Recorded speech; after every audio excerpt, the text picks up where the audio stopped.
America is the greatest brand in the world. It's the greatest brand in the world. Preach. And New England is the greatest brand inside America. America runs on entrepreneurs and ideas and people that are willing to take a risk on themselves and their communities. I think so much of that has been stripped by invisible powers in backroom deals, and they hung us out to dry. And I say, fuck you, I'm taking it back. We support that messaging. Hell yeah. To the fullest That's extent. awesome. From Maine's cold coast to Connecticut pride, Vermont's green hills, take it all in stride. Massachusetts traffic, we grip and we grind with a Dunkin' iced coffee and no peace of mind. So New England stands up proud. Chowder thick, we shout it loud. From Fenway Chance to Rhode Island Tide, New Hampshire's cry, live free or die. So New England with Ian Brownhill. Good friggin' morning from New England, folks, and welcome back to episode 67 of the So New England podcast. I am your host, Ian Brownhill, joined by my co-host, Robert Travisano, a.k.a. RJ, all things life's better in New England, So New England podcast producer, Vinny G, behind the lens, as always, making all the things happen around here. And once again, folks, we have sourced an incredible guest. And if you guys can imagine, this is someone that I personally am incredibly excited to interview today. So, you know, I hope you guys are in for the long haul because I got a lot of questions. RJ, who do we have today? Lots of curiosity today. We have a special one for you today, folks. When people refer to New Englanders, it's that grit. It's that determination, that hard work buried in our DNA. But it doesn't just stop there. Our guest represents the blood, sweat, and tears of the good old USA. America, baby! And one day at a time is paving the way and rebuilding this beautiful place we call home, which is why when we get the privilege to interview and share people like today's guest, it's an absolute no-brainer. So coming to you on the So New England pod, third-degree black belt in Brazilian Jiu-Jitsu, YouTuber and founder of Origin USA, Mr. Peter Rabbit. That got me fired up. I feel like I need to run through the smoke machine now without tripping in front of 2,000 people. Yes. I think he did his research there because he knew exactly how he wanted to get you introduced. He was excited about this one. Nice. Well, I appreciate it. Thanks for having me on, fellas. Yeah, absolutely. We're really excited, Pete. I mean, I feel like I don't want to, talk too much here. Let's get right into it, Pete. How did you become the person you are today? You got Jocko Fuel, you got the Origins, you're a New England guy, you're keeping everything here in the U.S. with manufacturing. I mean, what an incredible story. My fan base and listeners here really need to hear all about it. Yeah, I mean, I bleed New England. Obviously, I'm from Gloucester, right? I was born in Gloucester, big Greek family that basically settled down in Peabody and Ipswich. My dad was from Danvers, so my whole family is from Massachusetts, and I spent my first close to decade of life in Ipswich. So North Shore, my papa, for folks listening, if you ever went to a super sub, that was my grandfather's sub shop. Anybody that went through Ipswich probably stopped at the super sub, and just a rich heritage. My family came over from Sparta, Greece, and settled in with the rest of the Greeks around that area in the early 1900s, I think. And, my great yaya worked at the Lowell spinning mills in Peabody. My papa worked at the Peabody tannery since he was a little boy, 8 years old, and used to pull the tacks out of the hides with his hands. Wow. And he still holds the record at Peabody High School for the longest pass from point to point. I think he threw a 75-yard touchdown pass from point to point at Peabody High School. My cousin Jana was an Olympic fencer. I think she went to Peabody High School too, Jana Angelakis. So I'm just rich with Massachusetts history, New England history, and I bleed New England, man. But now I live in the woods of Maine. Yes. So my dad, traditional, I guess you could call it traditional broken home kind of New England story. Yeah. My dad was a clam digger. My mom and dad moved up to the woods of Maine to get us kids away from things. So they found the last bit of civilization. I say before nothingness, right? Before the great North Woods, before the great Boreal wilderness. They put us in this little farmhouse on this dirt road in the middle of nowhere.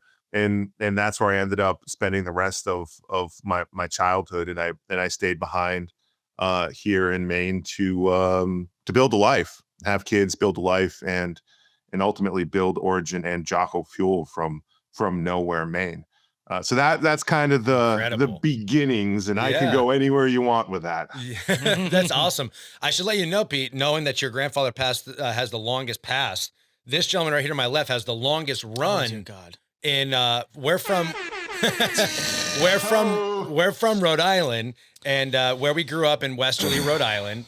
We Yep. have a long-standing football rivalry between Westerly High School and Stonington and Connecticut High School. Mhm. And on Turkey Day, every day, biggest game of the year, everyone shows out, goes crazy. And this man right here dropped back and ran for 99 yards. Although with all the scrambling, it could have been closer to like 110. Tell us. You fabricate this We've got story the footage, almost too. worse. We and have the worse Do we footage. have the every footage? time. Cut it in. It was. I've known this man almost my entire teenage adult life, and he still makes this story and can never figure out the numbers, but it's close. What is it? It was 98, but because Murph, our other buddy, Am I messed so up bad of their a snap. friend for fabricating? I want my friend to 100 sound like a could you imagine superstar. 110 yards? This guy. No, Yeah. absolutely not. What year was that? We played them. It was the 2009-2010 season. We had just Gotcha. got bounced from the Okay. playoffs, and that's our. Even if you win the Super Bowl, if you lose to your rival team, Yeah. Thanksgiving it days does are big not games here in New count. England. Your Super Bowl is like, Yeah. yeah, that's okay. So we Oh, had yeah. we had a big round, and it was at that point in time they were up on us for the overall record, like for many years, and it was always a tough game. But we went in there and we beat the piss out of them to essentially 30-0. Hurt a bunch of their players. Love it. They're all cool now. They're all good guys now. But we beat the shit out of them. So that's really fascinating to know that you went from Massachusetts to Maine, but then you started these incredible businesses from, again, I think the most misunderstood state in New England has to be Maine because it's the least Yes. explored, it's the least traveled to. It is vacation land, but it's not vacation land for New Englanders, right? It's mostly people from the South, from the West, Midwest that come up to Maine and they come and travel and of course to explore the wilderness. So how on earth did you come up with these ideas, get linked up with people that would put you in the right place to try and make these brands come to life? Yeah, I mean the long and short of it is I had a small business in 2000 I dropped out of college. Actually, I just re-enlisted. I'm finishing my degree. Hey, look Hey, at you good go. for you. So Good job, yeah, Pete. I dropped out in 2000, maybe 2001. And when I contacted the university because I'm moonlighting as a novelist right now. That's kind of my next phase of life is Oh, writing. amazing. And so I was looking at some creative writing courses and I was like, hey, can you just check and see what my credits were? And she's like, oh, you got close to 80 credits. She's like, I'll give you probably 30 credits for work-life experience. So you just got to take like 2 or 3 classes to get your degree. And I'm like, let's go. That's So awesome. Heck yeah. I'm getting my right shoulder replaced, old, football injuries. They're putting all new bones in my shoulder December 5th and my classes start like January 5th. So Oh I my got 30 days 30 to day recover. recovery. Nice. Making I it get nice and easy transition for you. College Yeah. shouldn't be an issue still. Yeah, no factor. But yeah, so 2000 I dropped out of college and started my first business up here in Maine. And it was a media company, and we did different things. There wasn't any podcasts back then, but some cool, we built some cool shit for some cool brands, and I kind of rode that wave. It was just a group of like 5 to 8 young 20-year-olds. And during the recession, 2008, 2009, I didn't have the skills or wherewithal to know how to pivot because I had woken up and overnight we lost like 60% of our business and I didn't know what was going on. I was not a smart entrepreneur at the time. I was just a kid that had that kind of New England grit, Yankee ingenuity, and just trying to push this thing forward. I ended up losing the business, going in debt with a bank, and then I ended up having to basically sell my life. I was able to keep. At that time, I had a small little timber frame home. It's through the It's through the wall here. My wife put this monstrosity on the house, which I'm in the basement of right now. Um, but it was just a small little timber frame home that we had built. I was able to salvage the house, but everything else had to leave, and I found myself kind of without purpose and direction, and jiu-jitsu was the only thing that was keeping me really sane at the time. And I had fallen in love with jiu-jitsu, I guess, before it was cool, submission grappling. I was obviously a 3-sport high school athlete, and then played at Maine, for a couple of years before I dropped out, football tight end. And so I was always just an athlete, right? And finding jiu-jitsu was like a new path, a new community, a new brotherhood. And so I was competing all over the place, and I just leaned into that in those couple of years that I was figuring out what to do with my life. And it was at that point where I had decided to use the skills I had gained in building brands to launch Origin. And when I did that, I had looked for manufacturing in New England. I couldn't find anything. And I drove around like talking to people, and they're like, "You're crazy. You're not going to be able to manufacture anything here." I even went up to the I think the Penobscot Nation. They had the First Nation had a factory way up at north in Maine. I even went up to that factory, which is shut down now. They're like, "No, this is too complex for us. We really can't do anything for this."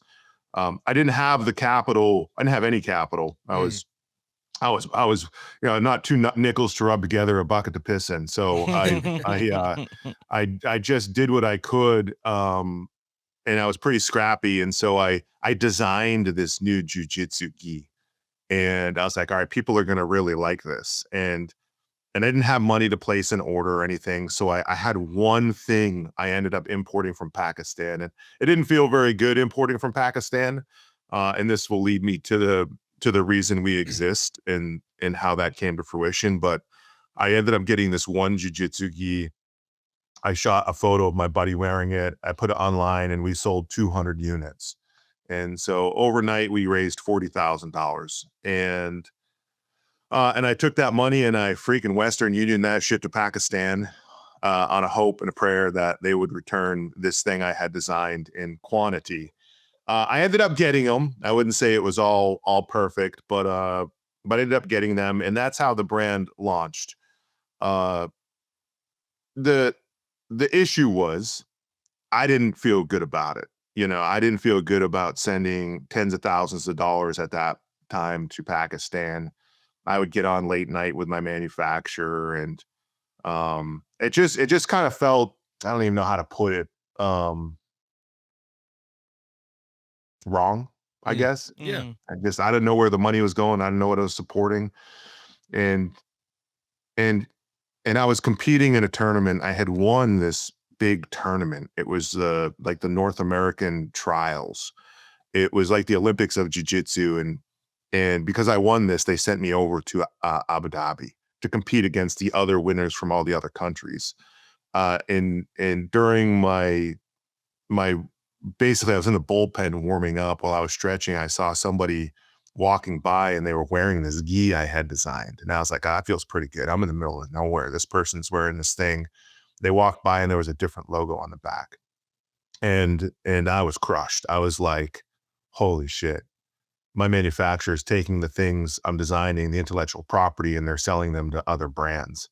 And so when I got back from the trip, I called up my business partner, Dodecco, and he lives in Massachusetts. And I was like, Dodecco, they're ripping us off.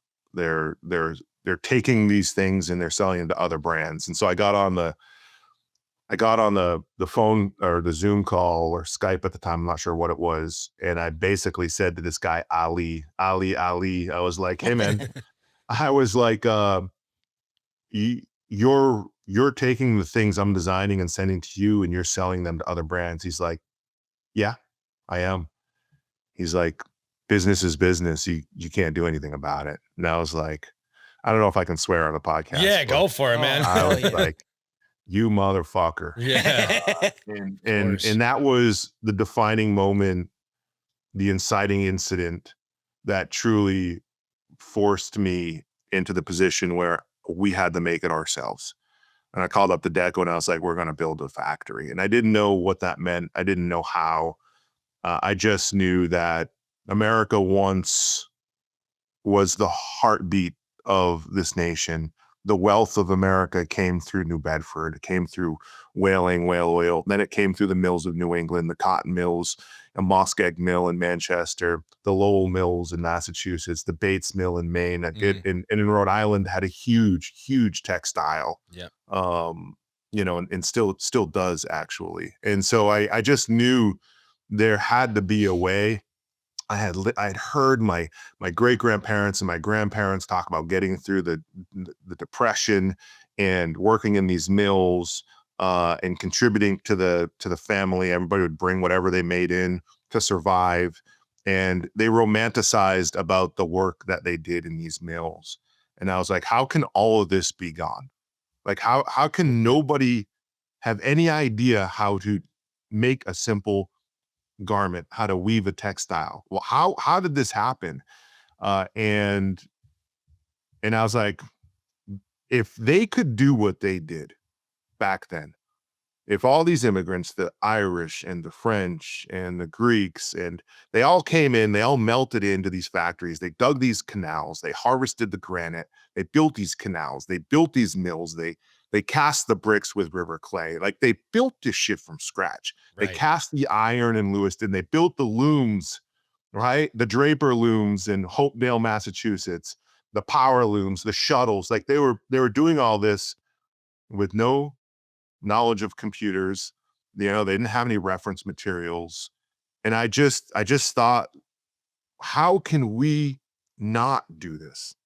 Like how did we let this slip so much that there's not a single solitary soul in all of New England that knows how to do this? And I said, well, somebody has got to do it. And so I took on that burden, and called up a buddy who had a chainsaw and my father-in-law and bought some chainsaw gas, and we just started cutting trees in the woods behind my house. We had sawed out a bunch of hemlock or eastern white pines, 10 by 10 timbers, green, probably still growing after they got off the sawmill, and we stood the shit up and we built this timber frame factory out in the woods. I had no idea what I was getting myself into. We started scouring New England for old machines. I'd go and meet with these mechanics at these little factories I found, and they would give me old machines they weren't using anymore. I load them into the back of my Chevy. It would be freaking stacked to the hill. The springs were bottomed out, and I'd drive it back into the woods, and I just unload it into the factory. And it sounds very romantic, and it was, and that young kid didn't give a shit because he was so naive, and I think that's what that took at that time. So we loaded in the machines, some sewing machines, and then I was like, okay, let's turn this shit on, and it wouldn't run. And I was like, what's the problem? And I guess I needed 3-phase power. I didn't have 3-phase power out in the woods of Maine, so Yeah. I didn't have any money to do any of this, and so I scoured Uncle Henry's, the swap and sell it guide up here in Maine, and I found a guy who had a phase converter. I called him up. I said, I've got this Dux Unlimited shotgun. Would you trade me that phase converter for this shotgun? He's like, bring it down. I drove down to the coast of Maine. We made a trade. I brought it back. We plugged it in. We turned this freaking factory on. And yeah. That's fucking cool, man. that was the start of the insanity that led me down the path of then discovering that I could not find the fabric in America. And so after building this factory, we bought all the lumber roughs on for 17 grand. We bought our first 2 machines, sewing machines, for $500. I obviously wasn't making any money. My wife was working as a librarian, making $17,000 a year. Just keep food on the table. And we had lost everything. And so we were truly starting from scratch. And then I ended up in a situation where we couldn't even source the fabric to make the garments that I wanted to make. And so I was down in Lewiston, Maine, in this old mill talking to this old timer who would help us out with some sewing machines. And he's like, man, I can tell something's wrong. He's like, what are you going through? What do you need? He's like, I said, Mo, man, I said, I don't know. I think I need a loom. And he's like, a loom? And I'm like, yeah, to weave fabric. And he's like, get in my truck. And I get in his truck and we drove 3-4 blocks up. There's this huge mill complex. It's probably 1 million square feet, windows busted up, boards on the windows, to just deteriorating. And we go inside, we meet with this woman, we sign a release. And she brings me up into this old abandoned mill. The boards are all punky, wet. The floor is soggy. You step on it, it feels like you're stepping on wet ground. And in the middle of this building was this big green loom frame. And he's like, this is a loom. And I'm like, okay. And I looked at her and I was like, why is it here? And she said, well, all the Chinese or whoever came in, they stripped this mill and they left this one behind. And there was another kind of frame off to the right. And the one was a little bit more complete than the other one. But I said, I think I need this. I was like, would you be willing to sell it to me? She's like, well, I was keeping it eventually for a museum. We're going to hopefully turn this into something for the museum. She's like, but I'll sell it to you for $2,000 cash. And I was like, I'll take it. I don't have the money to pay you right now, but if you trust me, I can take it and I will get you paid eventually. And she's like, okay, that's fine. So I got a bunch of my friends together and it was like 8 or 9 of us. And I had called this rigging company to move this thing. And they're like, yeah, it's going to be 20 grand. And I was like, 20 grand? I don't have $20,000. Yeah. And so we went out there with my father-in-law and some friends and a box of Hillmans, the little tank rollers, a box of Hillmans and some old jacks. And we jacked it up and put it on these Hillmans and brought a bunch of steel plates. And we pushed this fucker across the floor about 100 yards. It took us like 8 or 9 hours. And it was on the 2nd floor in downtown Lewiston on the main drag. And we pushed it right to the door. Another friend had a crane, luckily, and we just strapped it on and we just hung it over like Main Street and put it down, and landed it on a trailer and drove it into the woods. We stopped at a wood mill to get on the scale just to see how much it weighed, and it weighed 9,000 pounds. Oh my gosh. And we pushed it in and I found this one guy, Lenny. He's passed now. A lot of those old timers have passed that helped us. And I coaxed him into coming and just looking at it one weekend after work. And he did. And he's like, you're crazy. And I was like, can you make it run? He's like, I can make it run. And I was like, well, how many people can do what you can do? And he's like, a whole bunch. I said, but in New England, how many people can do what you can do? And he's like, at least 5. 5 people in all of New England can do what you can do. And he's like, yeah. I said, okay, so how are we going to make this work? Yeah. I said, I don't have any money, but I'll pay you whatever it cost. And over that winter, Lenny and we brought this loom back to life with the help of John Milan, my first employee. And we machined parts, we built parts, we scraped shit together, we scoured other mills, we found little parts from International Woolens from the Warumbo mill, in Lisbon, Maine, and we just pieced it back together and we got it running. We started weaving fabric. And I like to say we started weaving the fabric of America for the first time in decades. And it's a beautiful story. And that it all is the beginning of origin. Right. It's the beginning. And that story doesn't get less romantic as you look at how we went from this little timber frame factory to building what became one of America's fastest growing brands very, very quickly. And then that leading us into building a nutritional company also out of Maine. And now we're spread across. We have multiple factories. We brought footwear manufacturing back to Wilton. We brought blue jean manufacturing back to North Carolina. We employ hundreds and hundreds of people around the country. We own our own factories. We mill a lot of our own fabrics, and we cut and sew everything from the ground up, not just made in America, because that's kind of a lie when you say made in America. You can get this component from China, you can have the labor done in South America, and you can bring it to the US and you can slap it together and say made in America. And so we say built by freedom, which is a trademark term that we use at Origin. Built by freedom means that you can trust every component came from American soil, every bit of labor stayed inside our borders. And if you follow the truck back to the farmer, you're going to end up in a cotton field having a conversation, because that's where this whole thing originated from. So, we've really started a movement, and it's growing. And I've got to say, a big part of the proliferation of the message happened about 7 or 8 years after we started, when another New England boy called me and said, I want to help. And this guy was from Connecticut and spent half his year in Maine.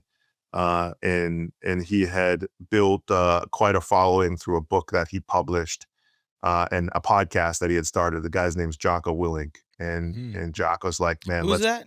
Yeah. Never heard of him. Yeah, Jocko's like, Pete, he was a black belt in jiu-jitsu. We had that whole kind of brotherhood thing. He's like, let me help you do this, man. Let me help you get the word out. And he's been the greatest marketer, and biggest kind of voice for the brand the past 7 or 8 years, and tremendous business partner, and one of my best friends. So it's been a good run, but I like to tell people we're just getting started. Like we got a 100-year plan, and we're in decade number 2. We're 15 years in. We're still shitting green, like. That's amazing. What a great story. Thank you for that. Yeah, seriously. Like the details of it that's so pure. Was very good. It was very felt. What would you say was the hardest thing to learn growing up? Probably learning how to like use, save, or spend money. You legit worked in banking, did you not? You're welcome. Are you still with Dime Bank, or are you too Hollywood now? Okay, rude, but yes, I am. Imagine your followers finding out you're with a Connecticut-based bank. Okay, first of all, they have a branch in Wesley, Rhode Island, which is where we grew up. So really that's brownie points because I'm sticking to my roots. Second, I think everyone would appreciate that I'm with a bank that knows and understands their community.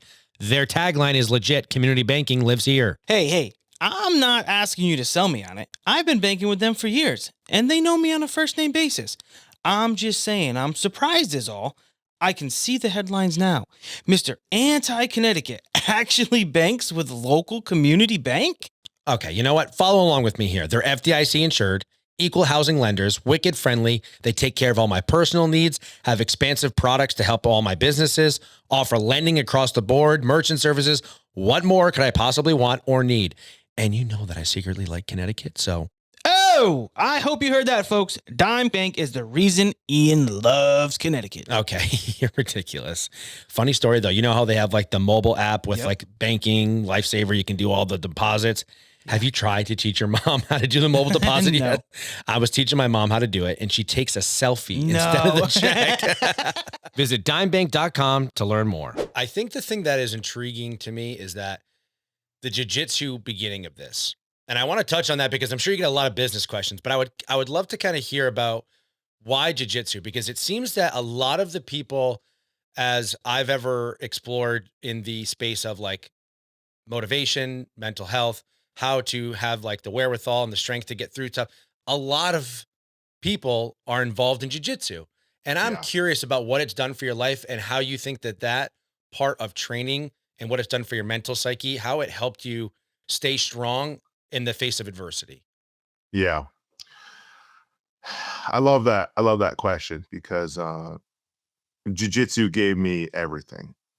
I don't consider myself a martial artist. When I think about martial arts, I'm thinking like, oh, karate, taekwondo, whatever. Jiu-jitsu for me is a way of thinking. To get a black belt, half of it happens on the mat and half of it happens how you take the philosophies and apply them to life. And so on a jiu-jitsu, what it does is it's and unlike other sports, right? I was a lacrosse player, basketball player, and football player. And they're all team sports. And man, you learn a lot about yourself in team sports. You learn about people from different backgrounds and family dynamics and different faiths, and you learn about communication when you're under pressure in a state championship game or whatever. Like we all learned about that, right? And it's wonderful because sports are a metaphor for life. They're going to help you get through life in a more meaningful way because you've dealt with adversity through these things. Jiu-jitsu is like dumping gasoline on that, because it's you versus yourself. It's chess under stress. Jiu-jitsu is the act of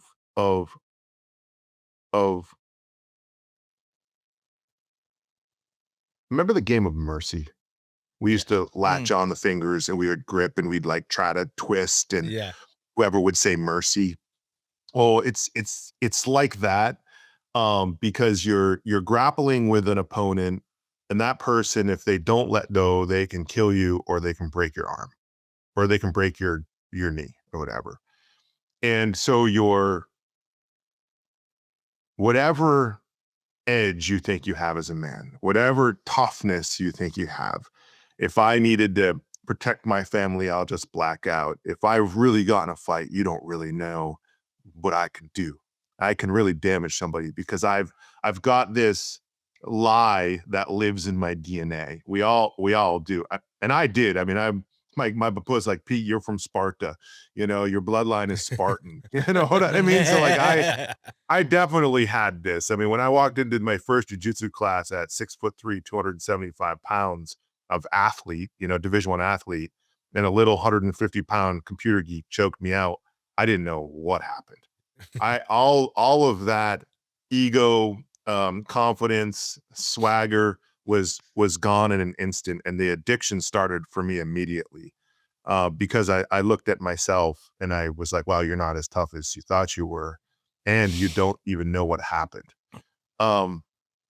So jiu-jitsu, it puts you in a crucible, you know, and if you think about, you know, I moonlight as a novelist. I'm actually seeking out a literary agent right now, but I've got a few books that I've written, and it's my next phase of life is I'm writing some fiction, some upmarket literary fiction actually, and some nonfiction. And this story we're talking about, I'm writing. But building a novel or a story, you have to put a character like in a crucible, they call it. Every scene, the character has to be in a crucible. In jiu-jitsu, you are in a crucible all the time. It doesn't matter if you're on bottom or you're on top. If you're on top, you feel like you're skating on ice without skates. And if you're on bottom, you feel like you're under the ice and you can't breathe. And so you have to get comfortable in those two things. And to get comfortable, it takes understanding balance, right? Balance when I'm on top, or how to remove the person's balance on the bottom. It takes distance. I need to close the distance. I need to make space. It takes timing. What is the timing of this? If I make the person step back, that means they're weak here, or I just made them stronger, or I can feel the pressure. And so it also takes angles. And then there's pace. If you can control the pace of all of these facets, you know, inside the crucible, you can become very good at jiu-jitsu. All the things in jiu-jitsu apply to life directly. I mean directly. You know, you ever heard in life, oh, timing is everything. It's very true. You know, well, you don't have any leverage. You're over leveraged. Oh, you're very true. You know, you didn't tap out, man. You're being bullheaded. You didn't tap out. You're going to get choked out. You're going to get your arm broke. You know, and so it forces this crucible, and it rewires your brain. As humans, our natural instinct, if one of you guys comes at me with a bat, is to like, it's cower, right? It's to, you know, it's to kind of turn over if I'm on the ground, my natural instinct is to protect my vitals. Your body does this naturally. It goes like this. I need to protect my head, my heart, my brain. I need to protect myself. You ever seen like a grizzly bear attack? And the person, it naturally goes like this and they hide, right? Their vitals. That you're trained to do that. In jiu-jitsu, what it does is it rewires your brain to open and attack and understand whatever's coming at you, how to escape, how to move, how to force their pressure or weight or strength, how to put it back on them and make them pay for that aggression. And when you take all the principles of jiu-jitsu and you apply it to life and business, you get something very magical. And that's why all my friends train jiu-jitsu. And my friends are people, that you've heard about, right? That have done, some pretty awesome shit. And we all train jiu-jitsu, and we all apply these philosophies to life in our businesses, and in our lives. And it doesn't make you a perfect human by any means, but gosh, when you're in the crucible for decades on the mat, the crucible in life is weak. It's like, are you going to heat this thing up, man? Are you going to actually light a fire, or I'm just going to sit inside this thing?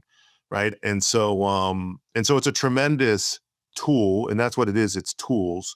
That's why I say 50% is done on the mats and 50% is done what you do off the mats with the things you've learned. And jiu-jitsu for Origin built the company. For Jocko Fuel, it also built the company. And we built these brands fast using the tools of jiu-jitsu, not Harvard Business School. Well, I think the part that I'm enjoying the most about your story is the fact that, the American dream, although you are so profoundly strong with your voice about everything being in America and being an American company, yet the American dream is you go to school, you get the degree, and that's how you make a living. And you're living proof that that's not the case. And then you mix in the jiu-jitsu, and it's like, what I'm hearing, like one of the things I heard in there that I enjoyed the most was the shattering of the ego, which I think is one of the most prolific things that can occur in someone's life, because it can really put you on a different trajectory when you're willing to get out of your own way. And I've dabbled in some books, something like Extreme Ownership. Happen to really like that one. And it helped me in my life in a lot of different ways, and I've told my story many times on here, but going from being unemployed and during the COVID times to, over 2 million followers. And now I got a podcast and I'm talking with CEOs of these incredible corporations and companies. It's amazing. And I didn't go to college, and it was more of a belief system and being able to utilize skills and resources. And you're on year 15 and phase one. I mean, I'm still kind of in the beginning phase here. I still don't know where this is going, but I'm just kind of trying to figure it out as I go. But I love how those tie together as to what has kind of conceptualized where you are currently with your career, with your business. And I just think that anyone that's listening can hopefully take some of those tidbits. And as much as we try to be fun and lighthearted, these are incredibly important lessons. So Thank you for sharing that correlation. Yeah, no, my pleasure. I'm sure besides myself, one of you three probably grew up with ADHD. I mean, a lot of us athletes do. You're looking at three hyper ADHD guys. Yeah, I was gonna say. Jiu-jitsu helped me turn that into a superpower. And in school, I was, the kid who, I took Spanish 1 twice, and the teacher told me, I will pass you if you never take a class from me again. I think I've heard that exact statement verbatim before. Yeah. So the ADHD is kryptonite versus superpower. Jiu-jitsu helped me understand that neurodivergent mind and how to leverage it for good and force me not to get distracted around things that could pull my attention.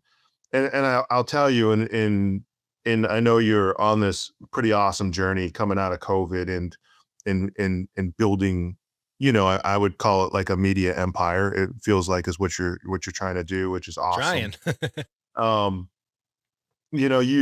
I'll tell you something that one of my mentors told me in 2015, after the factory, after the machines, after the looms, after the launch of the product, I ran out again, and I ran out of whatever funds I had, and I was going to have to shut it all down. And my accountant came into my came and he drove down and came to the kitchen and he said, Pete, you're crazy. You're going to go bankrupt.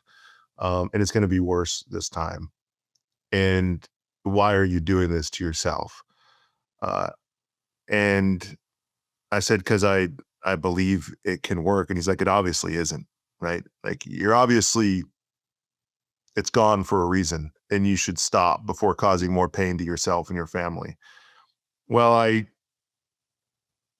met with this old timer out on this lake up in the woods who had this multi-million-dollar, camp, and he had built this big company, and he took a meeting with me. And when I walked in, he said, hey, Pete, he said, let me tell you something. And I didn't know him from Adam. He said, you're not special.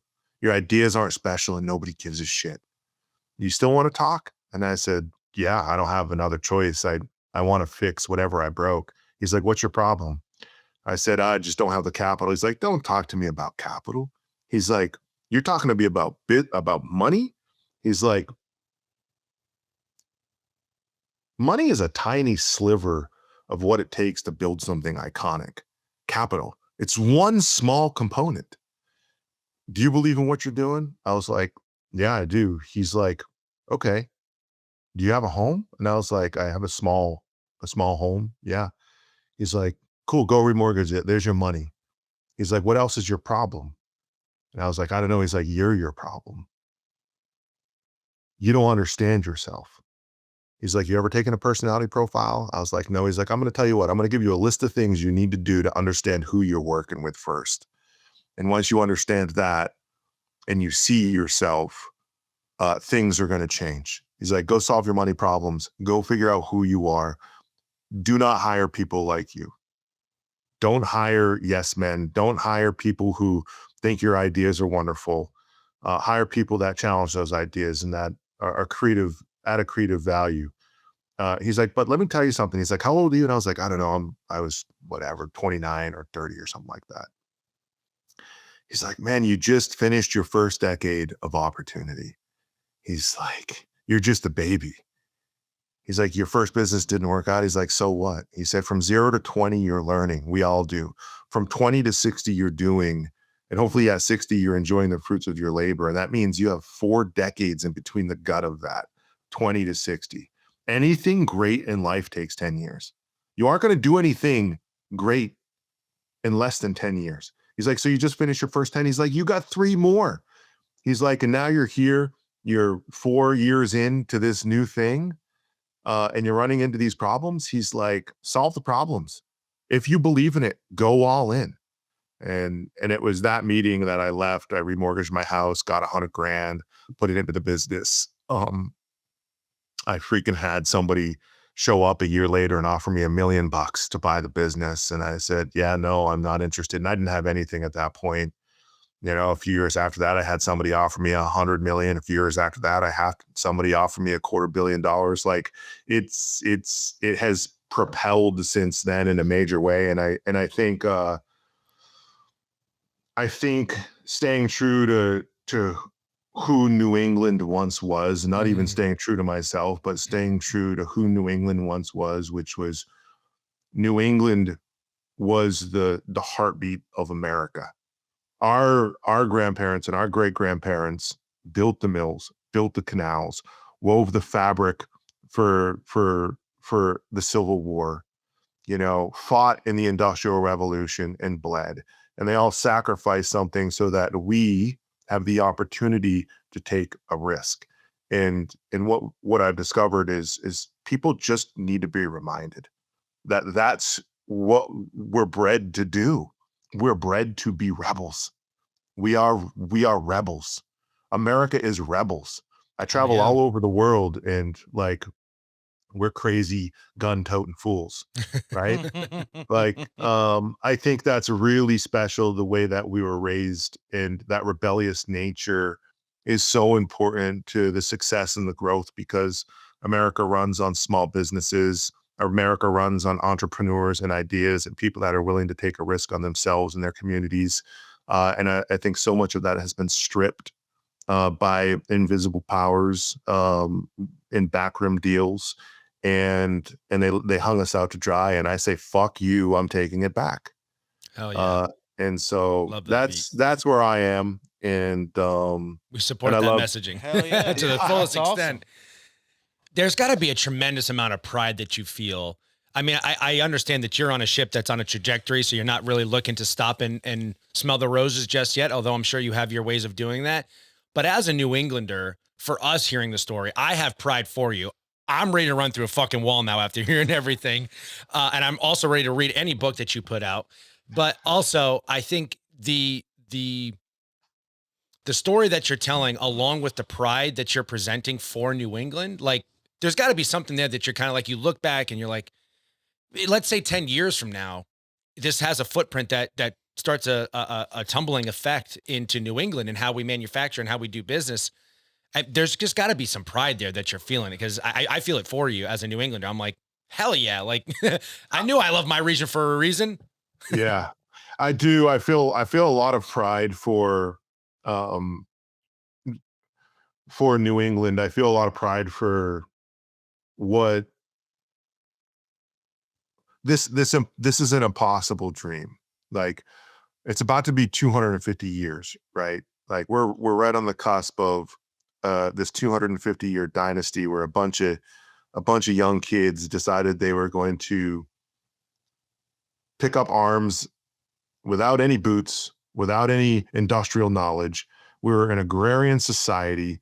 We're shipping our raw materials off to Europe through Liverpool into Manchester to be turned into goods and sold back to us. We're getting taxed.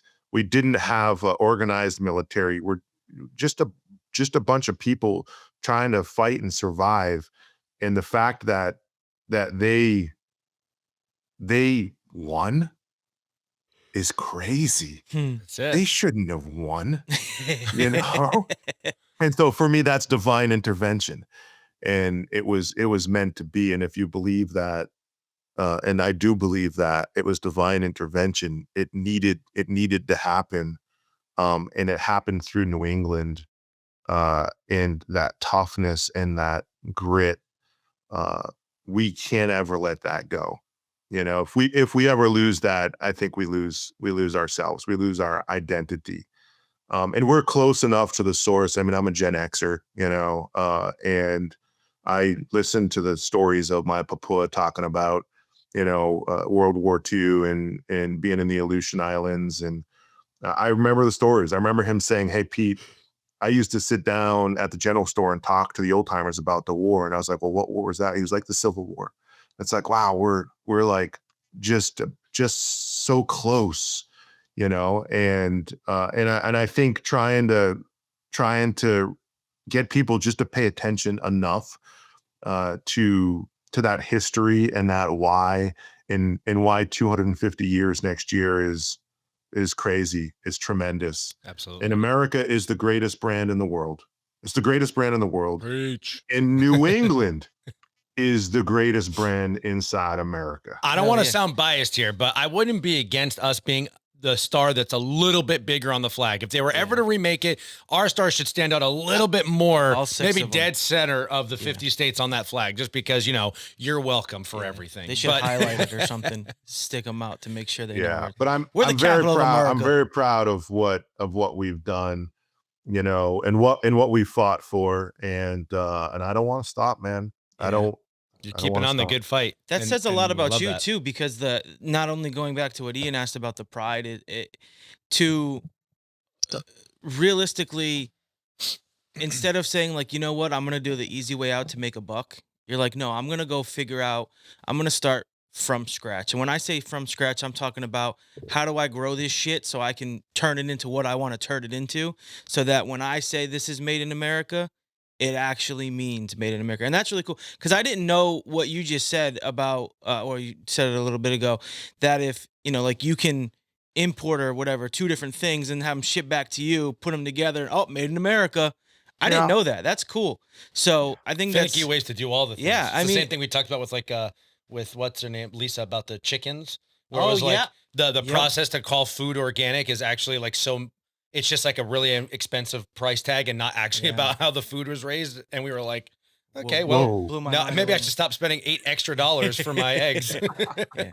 So that's really cool. And I think that's a beautiful segue for America to get back into, the means of it. Cause like you said, from a jujitsu standpoint, it's teaching you selflessness Yeah. and it's teaching you a lot about yourself. Just the fact that like throw away the ego. That was like it kind of took me a second to come back too, because I was thinking about that. I was like, think of all the dumb things you say because you think a certain way. And he's like, because like you said, you're a D1 athlete, 6'3", 270, and some computer nerd puts you on your ass, chokes you out, and you're like, what the hell just happened? Yeah. Talk about a moment of like clarity, like, okay, maybe I need to self-reflect a little bit. So that's pretty cool. And I think that shows, one of the questions I would like to ask is, it shows in your content.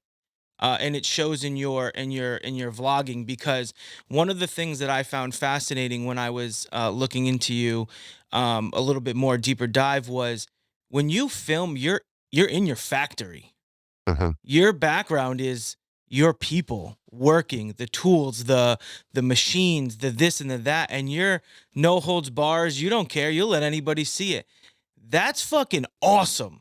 You don't see that anywhere else.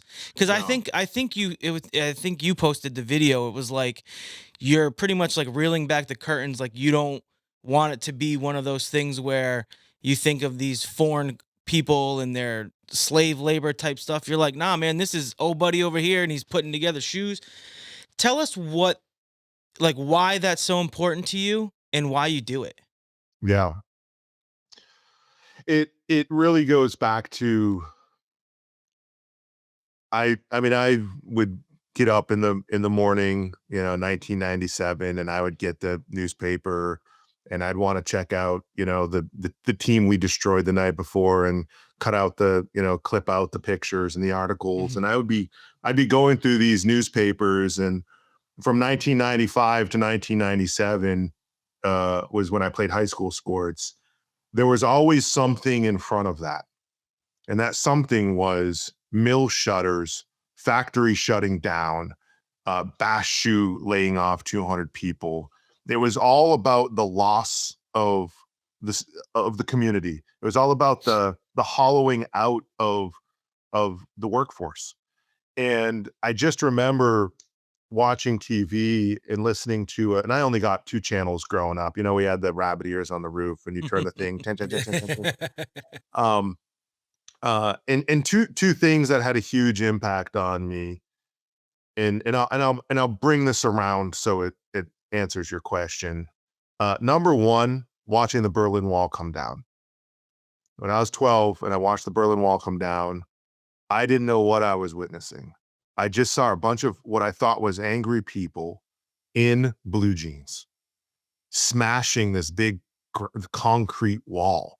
And I didn't understand that I was watching freedom unfold. Mm. And this is what freedom really looks like.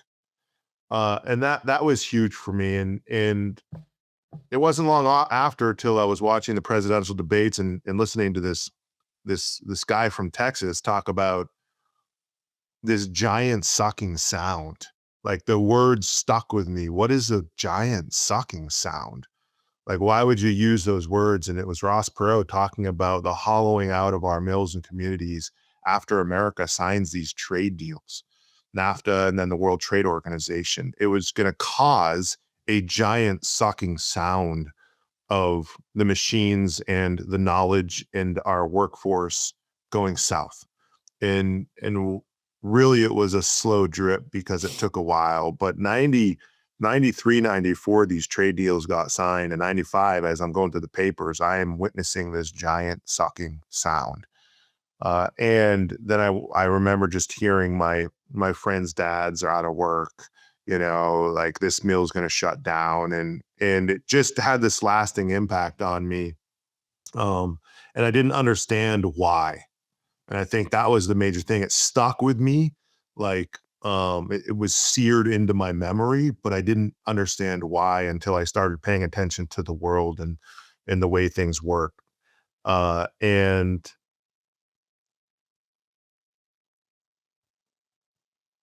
then I watched my community turn towards, drugs and alcohol. It Mm. was, we have no purpose. And so we're going to numb ourselves, you know. And of course, I was a kid, and not to get too deep, but, you know, I spent the weekends, and my dad in rehab. I spent the weekends going to rehab, and then he left, and it's just me taking care of the family. And I'm the third kid, and I'm basically like now the, you know, now the father figure. But I watched it destroy my family. I watched it destroy my community, and I didn't see anybody doing anything about it. I just saw people talking about it, and I didn't see any solutions. And so anytime, you know, I have a thought like, we could get more margin if we did this. We could, you know, if we did this here, you know, we're gonna make more money. You know what I mean? I always have to remind myself what my personal power of purpose is, and why I set out to do this. And I have to bring myself back to baseline. And jiu-jitsu has helped me do that, especially when I get over my skis, um, because greed is what killed America's middle class. It's greed. It is Wall Street, predatory capitalism, making backroom deals with Washington, these trade deals, gutting and hollowing out America's manufacturing communities, and then trying to force everybody into becoming you know, a customer service, a customer experience person, or working for a credit card company, or we're going to train everybody on computers. There is a vast amount of people that were born to work with their hands. They're craftsmen, they're craftswomen. They want to make shit. They want to build shit. If you walk through my factories in Maine, the average age is between 20 and 30 years old. It's a bunch of young people who are just getting after it, making stuff. And I think it takes an uprising, a revolution of the consumer, us, in the way we think about consumption, to create true change. And it takes us exposing policy that doesn't work for us to also create change. And I think it's very important as this next generation that's going to inherit the earth. And I'm really referring to, like, you know, Gen Xers too. We're the boomers are the last, and then the Gen Xers are stepping in, and my friends are in politics now. I mean, I have friends at the highest level of politics now, you know, who have been in our factories, who I know being in our factories has influenced the way that they're working in Washington to make changes. I think it's beautiful to see, but I think we have to recognize what we've done wrong, own that, tap out, reset, and then move forward in a different, strategic, more holistic way that is going to benefit more than one person's, you know, pocketbook, or is going to send, you know, 99 cents on the dollar to China, which is what happens right now. Right. And I'd say if you buy something from origin, 100 cents stays on American soil. Hell yeah. That's pretty awesome. Like, who else is going to claim that? Nobody. Nobody, if any. So anyways, that's kind of my soapbox. I hope that answered your question. It did, yeah. And I love the jiu-jitsu reference. You just ended that with. Great job. I caught that. I'd love to get the backstory on why the name Origin. Yeah.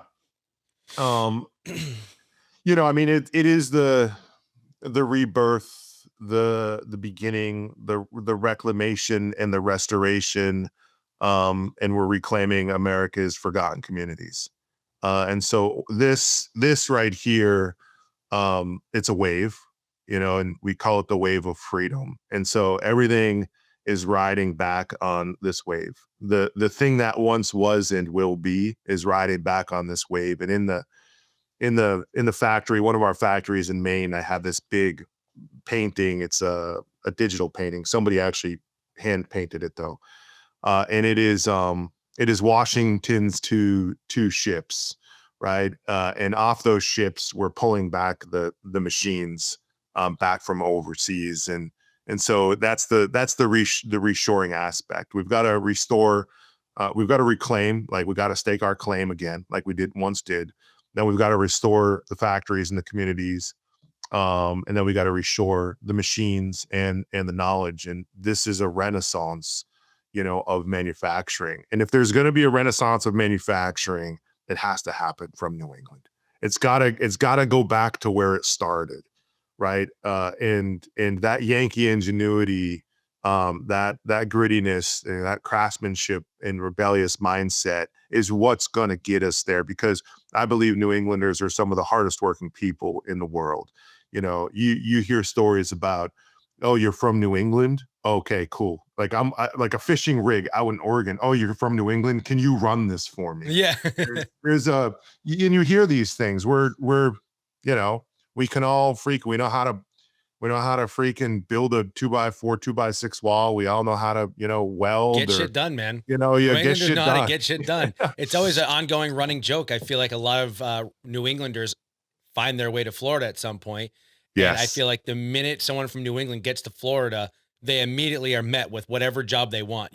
Yes. You're an electrician. My brother-in-law moved down there with his family, and he, was a day-to-day electrician here, and he got there and he went to go apply. And my guy was like, "You're from New England. Do you want to be my Yes. project manager?" He's like, "I've never, it doesn't matter." He goes, "I just know that you're going to know more than everyone on my crew and how to get shit done. So just, man." And he, overnight he went from, a day-to-day 40-hour electrician to a foreman that can just kind of, boss people around for 30 hours a week and get the nice truck with the AC.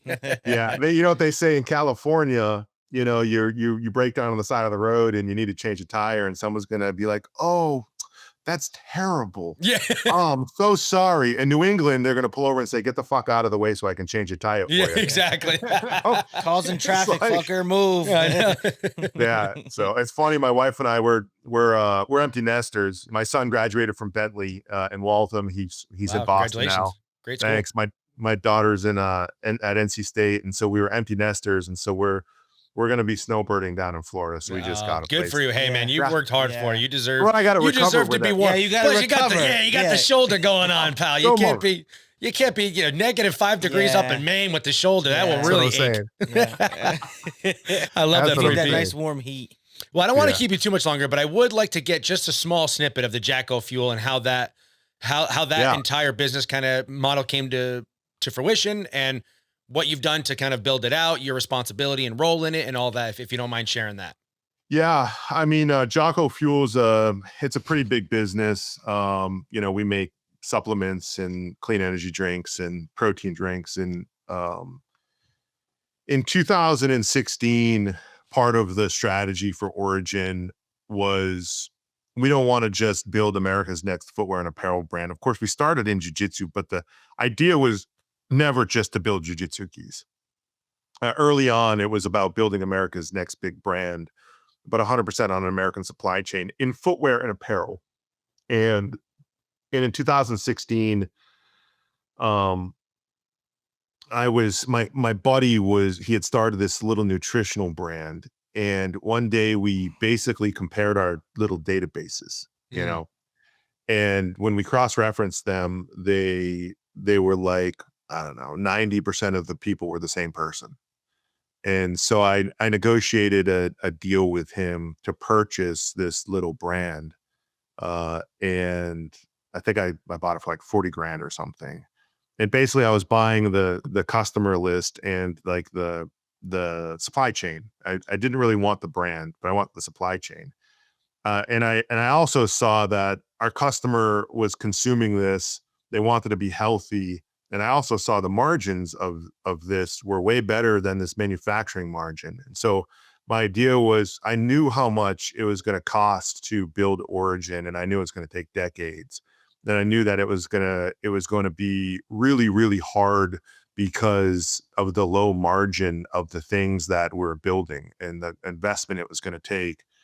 And then I also saw our customer, not only wanted to be healthy, and this is the perfect opportunity, but it also had a higher margin, right? And it would make a great, a creative kind of value proposition to this other thing. We can give the customer everything they need to wear and everything they need to consume. And so I ended up buying that little brand with my other partner, Brian Littlefield. And it was about a year after that Jocko called. And he was like, "Hey man, like I've been watching what you're doing." And I guess he had put out this kind of call to arms, like, somebody go find this dude up in the woods. I've been trying to hunt him down. He won't return my emails. And so a neutral person found my information, called me and said, have you ever heard of this person, such and such? He's been trying to get in contact with you. I was like, yeah, I don't know who that is. And they're like, well, he's a black belt in jiu-jitsu. I was like, okay. And they're like, and he does a podcast. And I'm like, well, what's a podcast? Yeah. And they're like, well, it's kind of like a radio show. And I was like, okay. And so we ended up getting on a Zoom call in 2017, I believe it was the beginning of 2017. And we talked for like 4 hours, and we just hit it off. New England kid, jiu-jitsu black belt, different world I was from, this Captain America, Navy SEAL commander, had launched a book and it had this podcast, and I'm just a guy up in the woods of Maine, trying to make shit. And so we decided to jump in together. And during that time, I met Jocko in Portland, Maine, and we were walking around the old port talking, and our wives were behind us talking and walking. And he's like, I see what you're trying to do, and I just think I can have a huge impact on this, on Origin. And I want to be involved, and I want to be part of it, and I want to be your partner. And I said, well, Jocko, that sounds great. I wasn't like, show me your metrics, show me how many listeners you have, show me your watch time, your hours, your impressions. Like, I didn't ask any of those questions. It was just kind of at face value. I said, well, there's Origin. I said, and then there's the nutritional side of it, which is new, but it's going to be very important to our growth. We're not going to be able to do this manufacturing thing without this line extension. And I want to do that really good. And I also want to do it like Origin. I want it like clean, good product, because you can't trust the nutritional industry. And he's like, Pete, I totally get that. He's like, I used to feed my kid Thor, who's also a SEAL now, muscle milk. He used to call it mussy milk.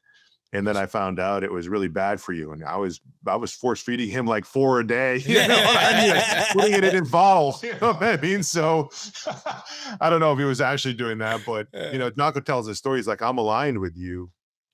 What can we do? And I said, I'm all or nothing, man. I said, like, I'm willing to work a deal with you that if you come in, the whole business, not just Origin, but also our nutritional division, we, like it would make sense. And before I made the decision, I went and talked with the same advisor who told me I wasn't special, my deals weren't special, and nobody gave a shit. And he asked me what my revenue was, and I was like, it's like 1.5 million. And he's like, oh, so you don't have a business yet? And I said, I guess not. And he's like, and who's this guy? And I was like, well, he's such and such, and he's an author, and he's like, and he can proliferate the message. And I'm like, yeah. He's like, what are you waiting for? He's like, take the chance. He's like, what's the worst that can happen? You start. This guy sounds like a movie character. Love that. It's like, no matter what, you're just like, are you stupid? You don't get this? Go fucking do it. Why are you sitting in front of me? Savage. He sold his business for $1.5 billion a couple of years ago. Well, then I think he's a good advisor. Yeah. Savage. So I ended up, Jocko and I had a steak and a handshake at a little restaurant in Portland, Maine. We scratched some things out on the back of a napkin, and we just went all in together. He had to abandon his relationship. He was getting paid a bunch of money from a sponsor. I think it was On It, for his podcast. And then we were like, well, we have this nutritional brand, and we made a conscious decision to basically rebrand it as Jocko Fuel. And we thought that through Jocko's social equity he had built through his audience, and just the way he had talked about health and wellness, this fit really, really well. And New England had some great brands built around names, Burt's Bees. Yep. What else is there? LL Bean, Leon Wood Bean. Like, there's been some great brands built around names. And so I thought, like, I think that's a good idea. It was called Origin Labs Nutrition. And what we did is we had all these, all these products, reds and greens and protein and all this stuff. And we had just like a year we've been running with it, and we had to then like discontinue everything. And Jocko's like, well, what is it going to take to kind of like rebrand or whatever? It's like probably like $100,000. And so he wired me $100,000, and we launched Jocko Fuel. And it's a huge fucking company. It's a massive company. And it's been a tremendous run. I fired myself as CEO in January from Jocko Fuel. It got to the point where my time was so split between Origin and Jocko Fuel. I'm going left brain to right brain to right brain between a manufacturing company, footwear and apparel, and then a nutritional company. A manufacturing company, everyone's on site, and this company, everyone's remote.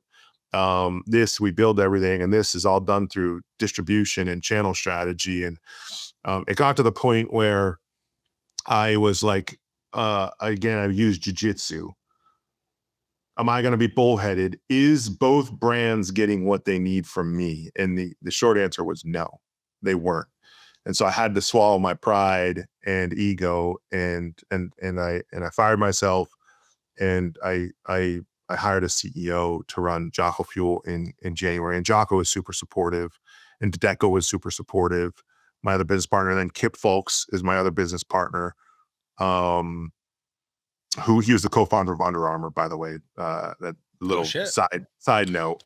That's another. I like that. Yeah, Hell there's yeah. a lot of these random brands you're throwing out. I've never heard of Under Armour. Him and Kevin Clank started Under Armour out of Kevin's mom's basement. But Kip, when he resigned from Under Armour in 2018, he like called me 9 days after his non-compete. He's like, I've been watching you. I want to help what you're doing. So he's been and then Brian Littlefield, my other business partner for Jocko Fuel. And they were all very supportive of this transition. I think nervous. There was some trepidation at first because I kind of like just work in silence, and I'm very non-traditional. I'm a builder of teams and culture. Then I believe good teams and good culture will lead to good results even through tough times. Right. And my philosophy is a Greek philosophy, which is philotimo, and as long as I keep that kind of core value, it doesn't matter if someone doesn't like your decision, as long as they trust you. If they trust you, it's okay for them not to like you for a moment of time or to like your decision for a moment of time. They trust you. And that's really my leadership style. It's less about being liked. Yeah. Trusted and respect, and respect comes through trust, but just being liked and want to be friends with everybody. And, I do that, you know what I mean? I am friends with everybody, but building culture is everything. And that's allowed us to scale the brands, and like I said, Jocko Fuel is 3 times the size of Origin now. It's nationally distributed. It's all over the place. It's gonna have to look that one up. I'm still Molk milk. I love that one. Still gonna. It's always a tongue twister. The molk milk. First time I heard Jocko said it, I was like, "Oh, that's a tongue twister." And we're eating Muscle Milk's lunch right now. Yeah, that's good. Hell yeah. all out from the woods of Maine, man. I love this so much. I did not know that Jocko was from Connecticut. I don't know how I missed that one. Yeah, and so he grew up in Connecticut. His mom was a school teacher, and then he spent his summers in Maine.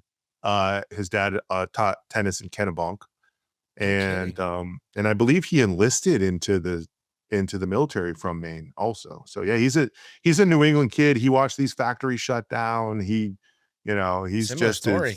Yeah. Well, I know he's a busy guy, but maybe that's the next guy I can try and get on here. That'd be pretty cool. I can get. I could tell him how he almost got me in the middle of COVID. I was like, fuck it, man. I could go be a Navy SEAL. Like, what else, what else do I have to lose at this point? I got no job. I got debt. I'm like, TikTok is my career. Yeah, right. Let me just like go enlist. Yeah. I was close. Yeah, I'm sure I can make that connection. I have only done it once before, but I think you guys would hit it off. I'd love to jump into our So New England segment. Yeah. I'm going to hit you with a couple of New England based questions, and I'd love to get your opinion. Can you rank your favorite New England states in order 1 through 6? I'm curious if you're going to go Maine or Massachusetts. Yeah, I'm struggling with that. Boston is the greatest city in the world. Wow, in the world? Yes. In the world. Wow, okay. Yes. And I travel all over the world. It is because it has soul and DNA. And after that, I would say for me is Charleston, South Carolina. And then we get over to Europe, and there's a lot of cool cities in Europe with a lot of history. Northern Maine is my favorite. Southern Maine is more northern Massachusetts. So northern Maine, you cut the line. And then Massachusetts and New Hampshire. I haven't spent a ton of time in Rhode Island. You're not missing anything. It's all right, Pete. Just take 95 through. You'll get through it in 20 minutes. You'll be fine. Traffic 45, but Vermont is beautiful. I love the Green Hills. What am I missing? So puts Connecticut at last. Yeah. And then probably Connecticut. I die driving through Southern Connecticut traffic. A common theme on this podcast. I hate it. And I'm back on the road driving to New York. I used to just get to jump over from my little regional airport, but I've been driving this year just to get back on the ground and it gives me time to think. But if I don't hit it right, that Southern Connecticut traffic is a killer. So brutal. Probably my least favorite. All right. Well, we know that you are a former athlete. So my hopes are, when you're a CEO, I don't think you're spending too much time sitting down watching sports. But if you are, can you give us a ranking of your favorite New England sports teams? Yeah, I could do that. Does Cooper Flagg start as a favorite New England sports team? He's crushing it, man. I love watching his games. He covers for me often. What a force. Yeah, we're gonna have to go with the Pats for sure. As number one, I still remember, what was it, the 85? Was it the Pats versus Bears in 85? And getting to watch that post Drew Bledsoe into Tom Brady and experience that. My kids nothing like only knew winning growing up. Yeah. Right. I only saw Super Bowls and winning. And so definitely the Pats. Probably the Celts, then the Bruins. They're pretty equal. Who am I missing? Red Sox. Oh, and I don't follow baseball. So that's why. But hey, listen, it's all right. As long as you don't follow baseball, but if you chose one, it would be the Red Sox. We're cool with it. Yeah, it'd 100% be the Red Sox. I have never been to a Sox game. I've been to all the other ones. I've never been to a Sox game. So that would be a great time. There's something special about Fenway. I will say that. It's a great time. Yeah, my son loves it. He goes. He freaking loves it. He was a lacrosse player at Bentley. Gotcha. So. That's awesome. Gotcha. Yeah. And we always love to give a little shout out to our New England Revs, our Major League Soccer team over there at Gillette too. So they end up at the back. But what'd you say? And the Free Jacks. And the Free Jacks. We got a great rugby team. I would actually say the Boston Cannons. And the Cannons. Okay. Would be that's number right. 3. Lacrosse. That's right. The Cannons for sure. And the Free Jacks, who I literally just got a text about last night about the Free Jacks, because they train jiu-jitsu. They were training jiu-jitsu with my business partner Deco, Andre Almeida, Deco BJJ, and they want to get involved with Jocko Fuel. So the Free Jacks are hype. Listen, they won they're back-to-back champions. I can see an Origin sticker dead center of that jersey as they just crush skulls. Yeah, I like that. I like that for sure. That'd be cool. Yeah. You had a favorite season here in New England? You're a snow. Yeah. It sounds like you're about to be a snowbird. So what's your favorite season? Yeah. Do you guys do favorite food too? Because we could go there. Yeah, we do favorite food and season. Go ahead and time together if you'd like. So fall for me is everything. I love fall. I don't hunt as much anymore. But I just love the change of the seasons. It's wonderful. Growing up, it was always winter. I snowboarded growing up, up at Sugarloaf, and was part of that cultural movement when we weren't allowed on the mountains. And we had to hike up the mountain if we wanted to snowboard off hours or whatever. And then I took up backcountry snowmobiling. So I used to ride the border cut quite a bit and do a lot of backcountry. But fall right now is still my favorite season. Hell yeah. Love that. And how about food? Is there a food that you think best represents New England, or a favorite New England inspired dish that you enjoy the most? Yeah. I think the most legendary is the clam box, in Ipswich, Mass. Fried clams at the clam box, which is iconic, historic. I think, for me growing up, in my family being in Ipswich and my dad being a clam digger, if we could afford to eat at the clam box, every time I drive 95, I make my wife, I'm like, we're going to the clam box every single time. I love that.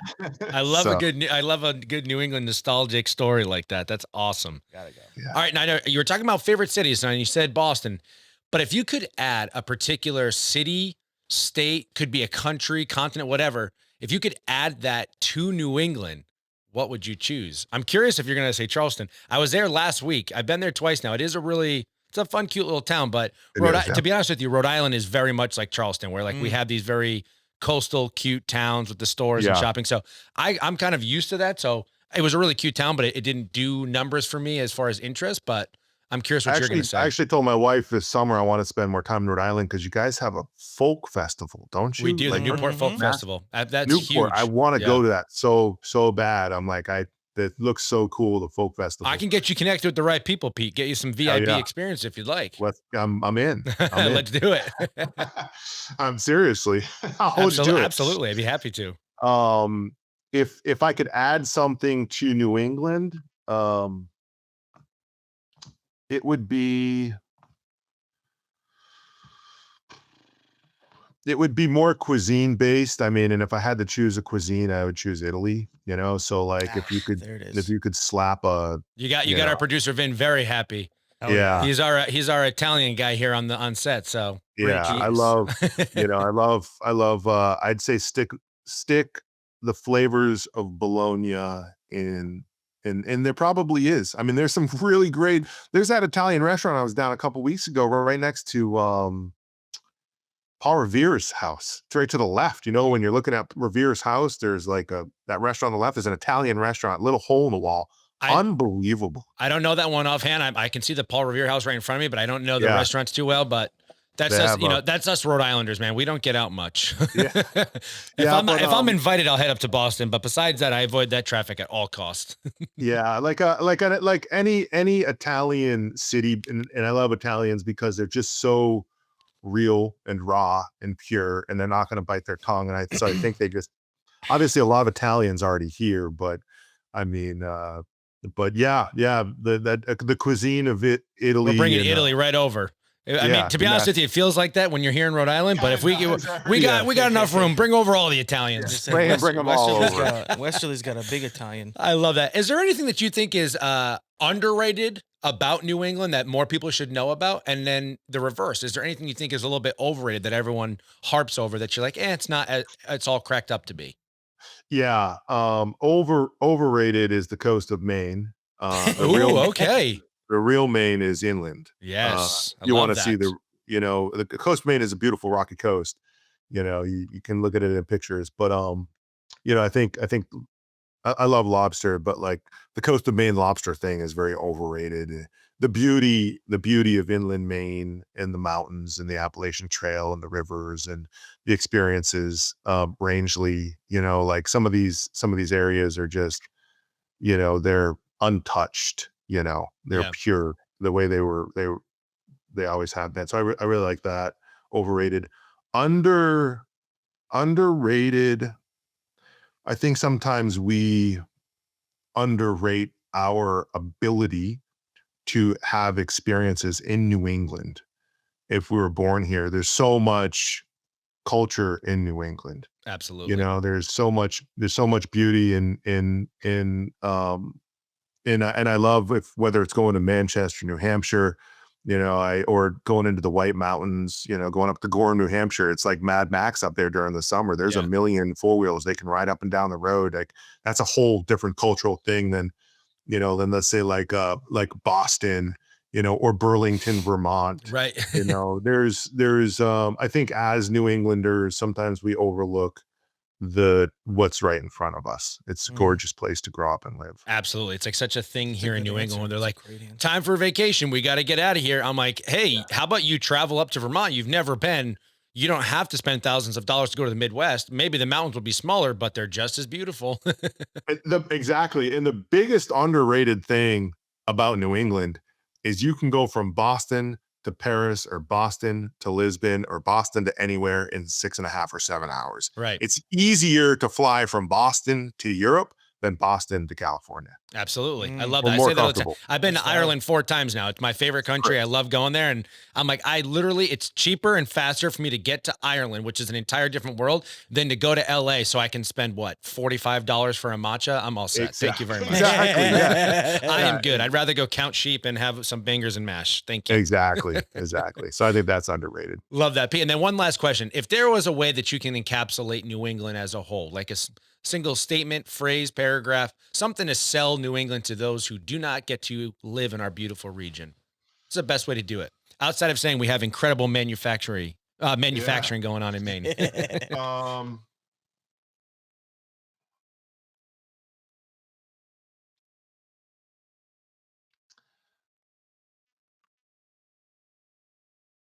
We haven't forgotten who we are. And so you're going to get a authenticity that you don't find in many places. Hell yeah. Couldn't have said it better myself. Beautiful. Pete, let's plug some of these businesses. Where can everyone get a hold of these amazing jeans and t-shirts and hoodies and jackets and boots? I know you've been working on a sneaker, so are those launched yet? Are those available? Sneakers not until 2026, All but right. we've got quite an offering, and honestly, it's good timing because we start our Black Friday deals on Tuesday. Ooh, awesome. And so I was with my team yesterday, and I was like, so how's it looking so far? And they're like, there's 11,000 carts that they're waiting for us to launch the deals. Oh, damn. Y'all gonna be busy. So sorry, Yeah. make that 11 and 1 and 2, 3. 11,003. You guys just tell me what you need. I'll get a care package out. You don't need to buy anything. But yeah, soup to nuts. I mean, everything we make at originusa.com, we make from the soil beneath our feet. So all the brass rivets and hardware and zippers, it comes from the United States of America. All the leather is tanned. All the bison is, from the plains of Western Plains. And all the fabric and all the fiber, even the fiber, the cotton and everything else we use is from the United States. So there's nothing we source from beyond our borders except for, I guess, the rubber pellets that come in to make the soles, which are made in Massachusetts by Vibram. We don't have rubber trees in America, but everything else. And so that's really wonderful. For people to know that they can trust where things are from. Footwear and apparel, lifestyle footwear, blue jeans, pants, hoodies, jackets, denim jackets, canvas jackets. We make everything from scratch. And so originusa.com for that.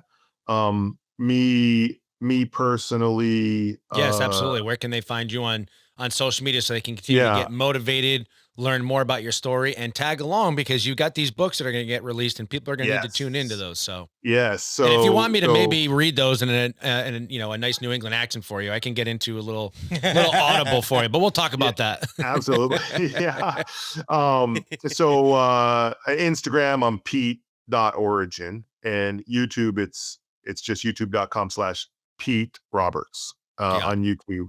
And then Jocko Fuel on Instagram is at Jocko Fuel, and our website is jockofuel.com. And those are all of our different social channels and websites. So yeah, amazing. man. Pete, this has been an absolute honor and privilege. We can't thank you enough for carving out some time for us and telling a wonderful story. I'm proud to know that you're a fellow New Englander. I'm very encouraged by all of these successful things you've done. You've definitely left a footprint, I think, on all three of us today by sharing everything. And, enjoy your snowbird down in Florida, pal. We'll take care of the New England weather for you. Yeah, man. We'll save you some snow. You guys. Yes, absolutely. Thank you so much. Folks, thanks for having me on. That is going to conclude episode 67 of the So New England podcast. Please remember, folks, life's better in New England. Red Sox crack and the Celtics fly. Patriots fight and the Bruins